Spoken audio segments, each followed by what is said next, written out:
La Confédération syndicale nationale des agents parapublics et privés était devant les médias cet après-midi. Son président, Joël Ondoela, a échangé avec la presse sur la situation socio-économique du pays, notamment la déclaration de dynamique unitaire et les sanctions qui s'en sont suivies. L'actualité de la CNSS a également été au menu des points inscrits à l'ordre du jour. Le condensé dans ce reportage d'Arnaud Mbabekung et Marlise Mengue.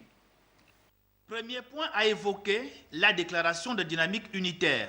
Laquelle déclaration ayant porté atteinte à la première institution de notre pays, incarnée par le président de la République, chef de l'État, son Excellence Ali Bongo Ondimba, tout en condamnant avec la plus grande rigueur, la COSINAP inviterait en revanche le pouvoir exécutif à l'assouplissement de sa position afin d'éviter la rupture de la corde du climat social et économique. Pour des actes similaires qui pourraient se reproduire à l'avenir, la COSINAP préconise un mécanisme de régulation. La COSINAP s'en tient à la mise en place d'un organe régulateur de l'éthique et du fonctionnement des organisations syndicales qui n'est autre que la Commission nationale du dialogue social, tribune qui nous sera favorable de veiller au code de bonne conduite, au règlement et à la prévention des conflits sociaux et interprofessionnels.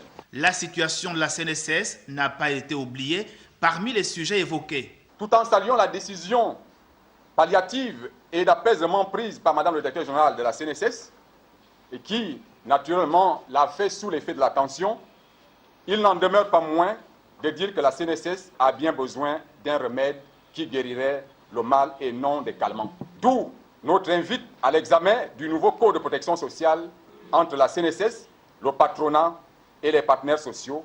À l'égard de la classe syndicale, la COSINAP appelle à dissocier l'activité syndicale de la politique. Aussi invite-t-elle le gouvernement à la tenue du dialogue social tel qu'annoncé par le Premier ministre le 23 avril dernier.